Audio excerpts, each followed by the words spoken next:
Oh, kia ora, welcome, come on in.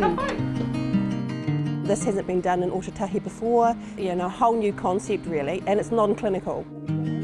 E marama ana a Marie Hansen ki te wheako te tairaru hauora hinengaro. No naia nei e āwhina ana ia ki te tautoko I ētahi atu whānau e raru ana. Honestly, I thought I would, take my life. And for the grace of God, I didn't. And I always thought to myself, if I can get out of that alive, I'm going to help people like me.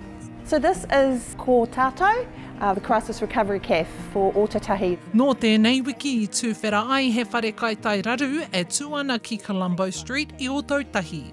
Ko tā te kai whakahaere rauemi o Kō Tātou a Marie Hansen, he wāhi haumaru tēnei mō ngā whānau e raru ana e noho pō kaikaha ana rānei. You walk in, there's no barriers for you to come into the cafe. Usually you've got to tick boxes, you've got to fill in forms, there's got to be assessments done. That's not the case here. What the feel and the vibe is, homely but comfortable.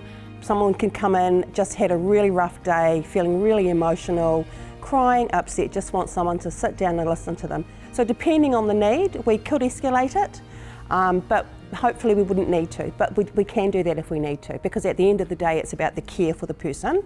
That's the main thing, and that they're safe. Ko tā te minita o te hauora hinengaro a Matt Doocey, mā ngā hononga hapori pērā ki tēnei, ka nui ake ngā kōwhiringa tautoko I waho I te hohi pērā. E toru ngā ratonga e whakahaere ngātahi ana I te wharekai, tai atu kia Purapura Whetū, Odyssey House Trust, me Stepping Stones Trust. A ka kawea mai e rātou ngā wheako I roto I te ahumahi nei.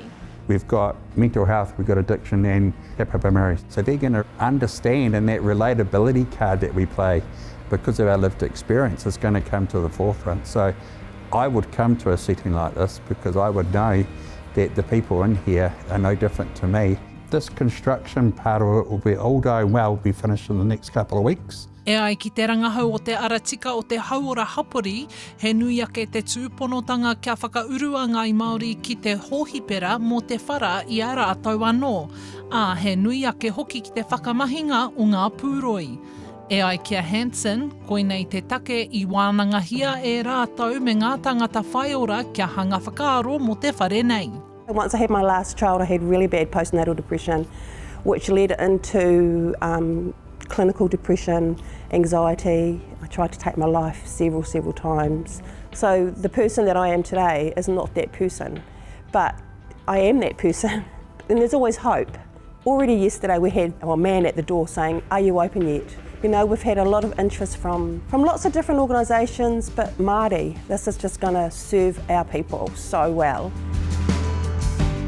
No naia nei, kei te hanga tonu rātou I te kauta mō te wharekai, ka tūwhera ngā kuaha o Kō Tātou ki te marea I te tīmatanga o te marama o mei, a kua pū te tautoko hia tēnei kaupapa e te whatuora kia whakahaere hia mō te ruatau.